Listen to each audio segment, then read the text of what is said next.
안녕하세요, 여러분.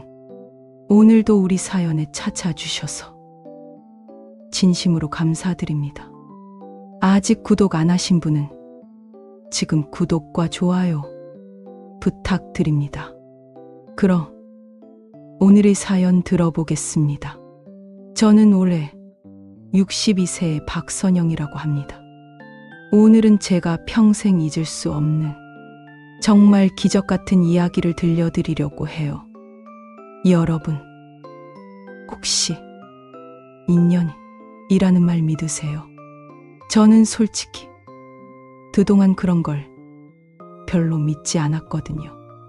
그런데 지난달에 일어난 일을 겪고 나서는 정말 세상에는 설명할 수 없는 신비한 일들이 있구나 싶어졌어요. 62세 처음으로 혼자 KTX를 타고 부산까지 가게 됐는데 거기서 50년 만에 초등학교 동창을 만났거든요. 그것도 정말 우연히 옆자리에 앉은 분이었어요. 지금 생각해도 소름이 돋아요. 만약 그날 다른 칸에 앉았다면, 만약 그날 다른 시간 기차를 탔다면 아마 평생 못 만났을 텐데 말이에요. 먼저 제 상황부터 설명드릴게요. 저는 3년 전에 남편을 여의고 혼자 살고 있어요. 아이들은 딸 하나, 아들 하나 있는데 딸은 미국에 살고 있고 아들은 대전에서 직장 생활을 해요.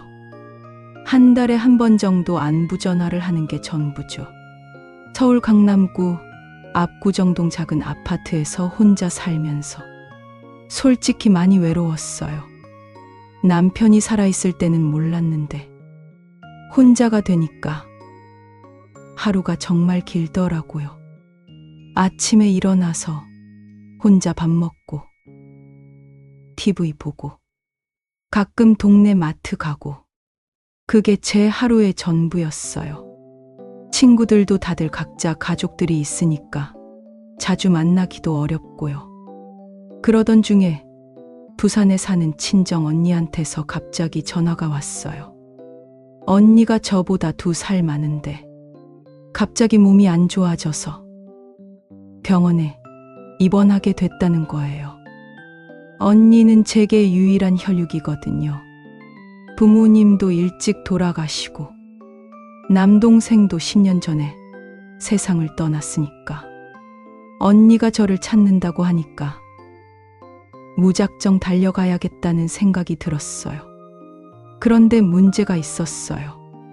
저는 남편 없이 혼자 먼 길을 가본 적이 한 번도 없거든요.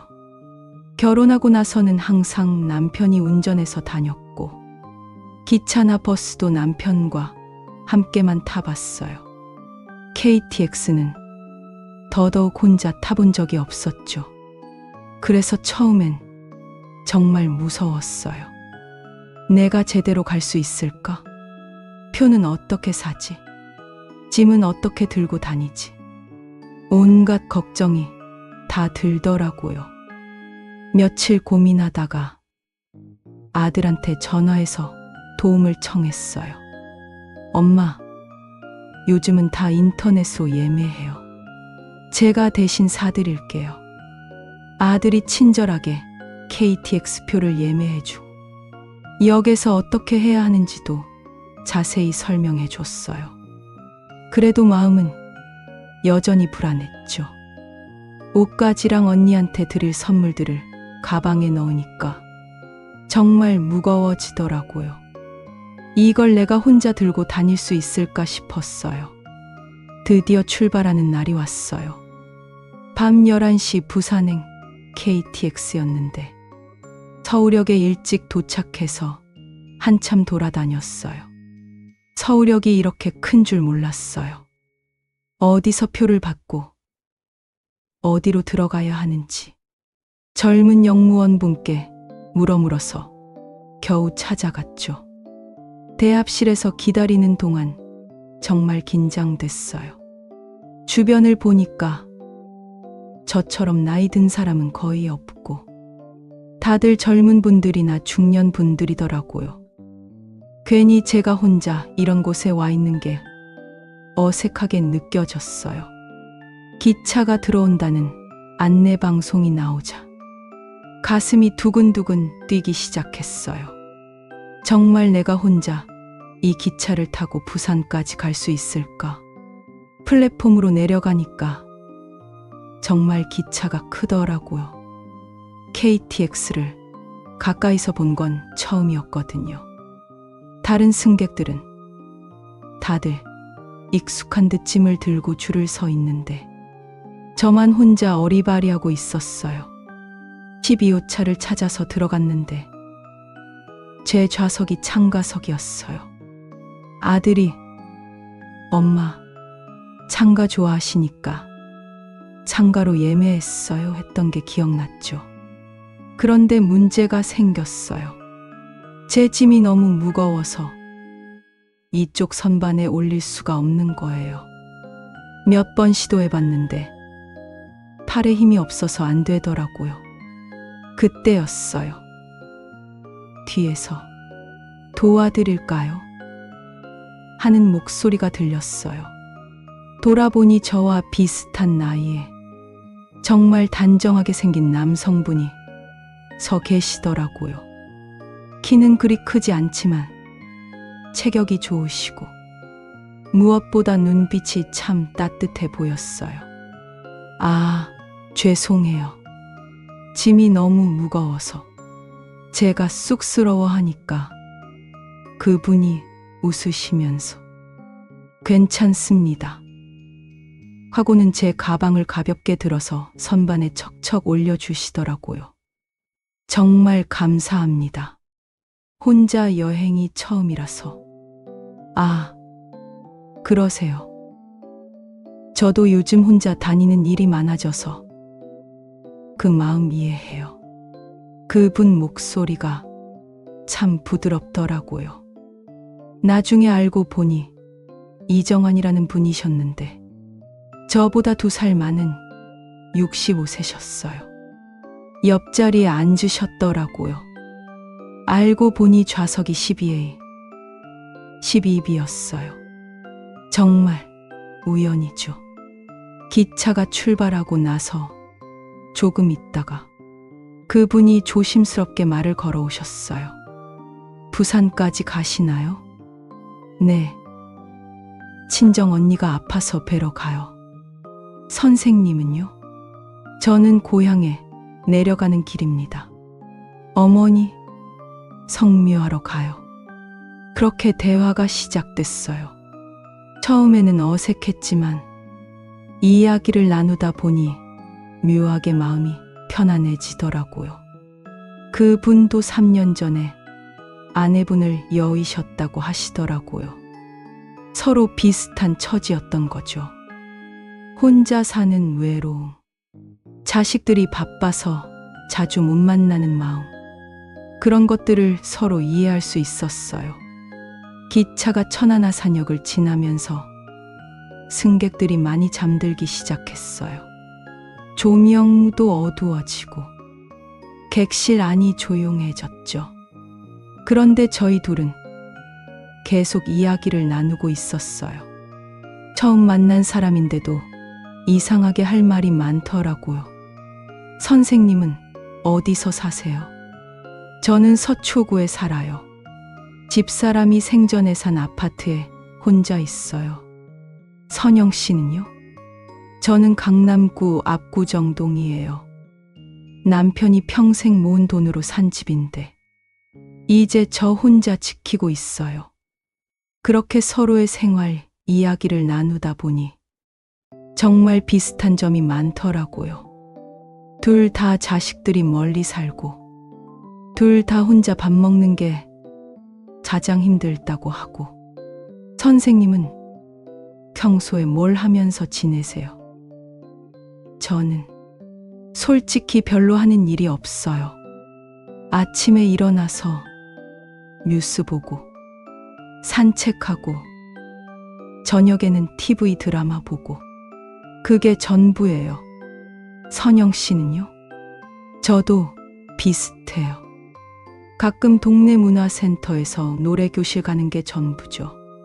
그마저도 코로나 때문에 자주 못 가게 됐고, 서로의 일상을 얘기하면서 묘하게 동질감을 느꼈어요. 나이 들어서 혼자 산다는 게 이렇게 비슷한 고민들을 안고 사는 거구나 싶었죠. 그런데 더 신기한 일이 일어났어요. 어릴 때 살던 동네 얘기를 하다가 깜짝 놀란 일이 있었거든요. 혹시 어릴 때 어디서 사셨어요? 저는 중구 명동 근처에서 자랐어요. 명동국민학교를 다녔죠. 그 말을 듣는 순간 온몸에 소름이 돋았어요. 정말요? 저도 명동국민학교예요. 몇 년도에 졸업하셨어요? 1968년에 졸업했습니다. 세상에, 저도 1968년이에요. 같은 해 같은 학교를 졸업했다는 게 말이 돼요. 50년 전에 같은 교실에서 공부했을 수도 있다는 거잖아요. 그 순간부터 저희 둘은 완전히 흥분 상태가 됐어요. 그럼 혹시 담임 선생님이 김영희 선생님이셨나요? 맞아요. 김영희 선생님. 키가 작으시고 안경 쓰신 분. 반장이 누구였는지 기억하세요? 박철수라고. 아, 박철수. 맞아요. 그 친구 공부 정말 잘했죠. 50년 전의 기억들이 하나씩 되살아나기 시작했어요. 선생님 이름, 같은 반 친구들 이름, 교실 배지, 운동회 때 일어났던 일들. 그럼 혹시 우리가 같은 반이었을 수도 있겠네요. 정말 그럴 수도 있어요. 아, 그런데 졸업사진 있으세요? 저는 항상 지갑에 가지고 다녀요. 저도 마침 지갑 안에 졸업사진을 가지고 다녔거든요.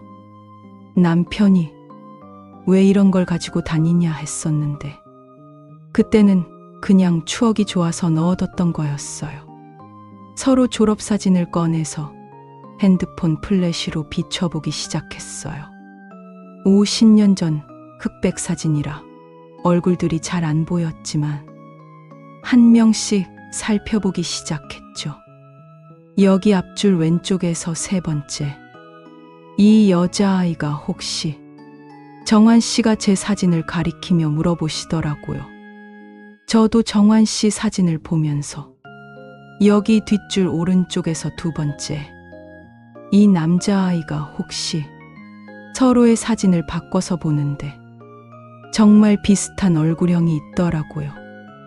50년이 지나서 확실하게 알 수는 없었지만 뭔가 느낌이 오는 얼굴들이 있었어요. 정말 우리가 같은 반이었을 것 같아요.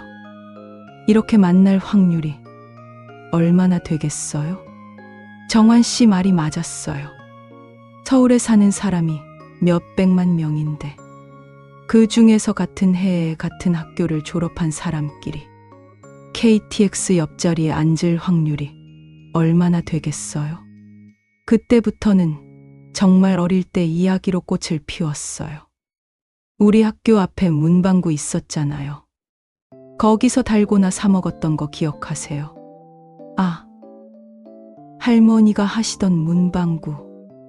거기서 공책이랑 연필도 샀죠. 점심시간에 운동장에서 술래잡기 하고, 겨울에는 팽이치기 하고, 여자애들은 고무줄놀이 하고, 공기놀이 하고. 50년 전의 기억들이 마치 어제 일처럼 생생하게 떠올랐어요. 그 시절에는 TV도 없었고, 컴퓨터는 상상도 못했던 시대였죠. 친구들과 뛰어노는 게 유일한 놀이였어요. 그때는 정말 순수했죠. 지금 아이들처럼 스마트폰도 없고 학원도 안 다니고. 맞아요. 방과 후에는 무조건 운동장에서 놀았죠. 집에 가기 싫어서 해가 질 때까지 서로의 어린 시절을 나누면서 마음이 점점 가까워졌어요. 50년 전에는 몰랐지만 어쩌면 그때도 우리는 같은 공간에서 같은 추억을 만들고 있었을지 모른다는 생각이 들었죠. 정환 씨, 정말 신기해요. 이렇게 만날 줄이야. 저도 그래요. 선영 씨, 혼자 기차 타기가 무서웠는데 이렇게 좋은 분을 만나게 돼서 오히려 즐거워졌어요. 그렇게 이야기를 나누다 보니 어느새 부산역에 도착했어요. 새벽 2시쯤이었나? 시간이 정말 빨리 지나갔더라고요. 벌써 도착했네요. 시간이 이렇게 빨리 갈 줄 몰랐어요. 정말 그러게요. 이렇게 재미있게 이야기한 건 오래간만이에요. 짐을 내리면서 서로 아쉬워했어요. 이제 헤어져야 한다는 생각에 마음이 무거워지더라고요. 선영 씨, 혹시 부산에서 며칠 계시나요?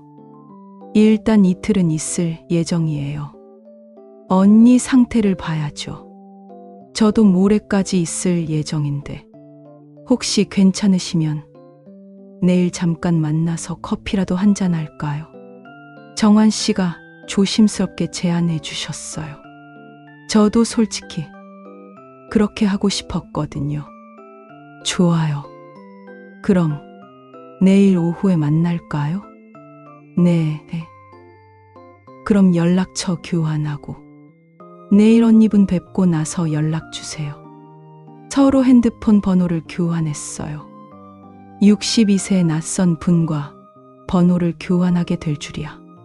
젊었을 때도 이런 적은 없었는데 말이에요. 택시를 타고 병원으로 가면서도 계속 정환 씨 생각이 났어요. 50년 만에 만난 동창일 수도 있다는 그 신기함. 그리고 오랜만에 느껴본 따뜻한 대화의 기억. 병원에 도착해서 언니를 만나니 다행히 생각보다는 상태가 좋으셨어요. 언니, 제가 왔어요. 선영아, 고생했구나. 혼자 오느라 무섭지 않았어? 아니에요, 언니. 오히려 좋은 분을 만나서 즐거웠어요. 언니한테 정환 씨 이야기를 해드렸더니 깜짝 놀라시더라고요. 세상에 그런 일이 있을 수 있구나. 정말 인연이구나. 다음 날 오후 언니 병문안을 마치고 정환 씨한테 연락을 드렸어요. 정환 씨, 저 선영이에요. 지금 병원 일 끝났어요. 아, 선영 씨, 언니분 상태는 어떠세요? 다행히 많이 좋아지셨어요. 약속한 커피 아직 괜찮으시죠? 물론이죠. 그럼 부산역 근처 스타벅스에서 만날까요? 약속 장소에 나가는데 마음이 두근두근했어요. 어젯밤 기차에서는 어두웠는데 낮에 다시 만나면 어떨까 싶어서요. 스타벅스에 조금 일찍 도착해서 기다리고 있는데 정환 씨가 들어오시더라고요. 낮에 보니 더 단정하고 신사다우신 분이었어요. 선영 씨, 기다리셨어요? 아니에요. 저도 방금 왔어요. 서로 아메리카노를 주문하고 앉아서 이야기를 이어갔어요. 어젯밤에 못다 한 이야기들이 또 있더라고요. 정환 씨, 혹시 결혼 생활은 어떠셨어요? 행복하셨죠? 네, 행복했어요. 아내가 정말 좋은 사람이었거든요. 40년을 함께 살았는데 한 번도 큰 소리 낸 적이 없었어요. 선영 씨는요? 저도 행복했어요. 남편이 성격이 좀 까칠했지만 가족들은 정말 사랑했어요. 42년을 함께 살았죠. 서로의 결혼 생활, 자식들 이야기, 그리고 배우자를 잃은 후에 외로움까지 정말 깊은 이야기를 나눴어요. 정환 씨, 혼자 사는 게 이렇게 어려운 줄 몰랐어요. 저도 그래요. 아침에 일어나서 잘 잤어요. 할 사람이 없다는 게 이렇게 쓸쓸할 줄이야. 서로의 마음을 이해하니까 더 가까워지는 느낌이었어요. 같은 아픔을 겪어본 사람끼리만 느낄 수 있는 동질감 같은 거였죠. 커피를 2번이나 리필해서 마시면서 오후 시간이 훌쩍 지나갔어요. 선영 씨, 시간이 벌써 이렇게 됐네요. 정말 재미있었어요. 저도요. 이렇게 편하게 이야기할 수 있는 분을 만날 줄 몰랐어요. 부산에서 하루 더 머물고 서울로 돌아왔어요. 이번에는 KTX 표를 같이 예매해서 나란히 앉아서 올라왔죠. 돌아오는 길에도 계속 이야기를 나눴어요. 이제는 완전히 편한 사이가 된 것 같았거든요. 선영 씨, 서울 올라가서도 가끔 만나요. 혼자 사는 게 외로우니까 서로 의지해요. 좋아요, 정환 씨. 저도 그러고 싶어요. 서울역에 도착해서도 아쉬워하면서 헤어졌어요. 그런데 집에 와서 혼자 있으니까 뭔가 허전하더라고요. 2박 3일 동안 정환 씨와 함께 있었던 시간이 너무 좋았거든요. 그 다음 주부터 일주일에 한 번씩 만나기 시작했어요. 처음에는 조심스러웠는데 점점 자연스러워졌죠. 같이 경복궁도 가고 한강공원도 산책하고 전통시장에서 장도 봤어요. 혼자서는 엄두도 못 낼 일들을 함께 하니까 정말 즐거웠어요. 정환 씨 덕분에 제가 다시 살아나는 것 같아요. 저도 그래요. 선영 씨, 이제 일주일에 한 번씩 만나는 날만 기다려져요. 정말 그랬어요. 월요일부터 토요일까지는 다 주 일요일을 기다리며 살았거든요. 지금은 정환 씨와 만난 지 6개월이 됐어요. 우리는 이제 정말 가까운 친구가 됐어요. 같은 또래 비슷한 처지라서 그런지 서로를 이해하는데 시간이 오래 걸리지 않았어요. 요즘은 일주일에 2번씩 만나요. 수요일에는 같이 문화센터에서 노래교실을 듣고 일요일에는 산책을 해요. 가끔은 각자 집에서 반찬을 만들어서 나눠 먹기도 해요. 혼자 해 먹으면 양도 많고 맛없는데 둘이 나눠 먹으면 훨씬 맛있어요. 명절 때는 서로 혼자라서 쓸쓸했는데 이제는 함께 보내요.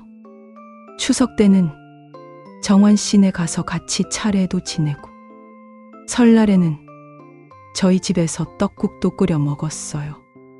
자식들도 좋아해요. 아들이 엄마가 요즘 밝아지셨네요. 좋은 분 만나셔서 다행이에요 라고 하더라고요. 정말 제2의 인생을 살아가고 있어요. 여러분도 저처럼 행복하시길 빌어봅니다. 들려드린 사연이 도움이 되셨다면 구독과 좋아요 부탁드립니다. 내일도 모레도 매일 우리 인생 사연으로 돌아오겠습니다. 오늘도 건강하고 행복한 하루 되시길 기원합니다. 감사합니다.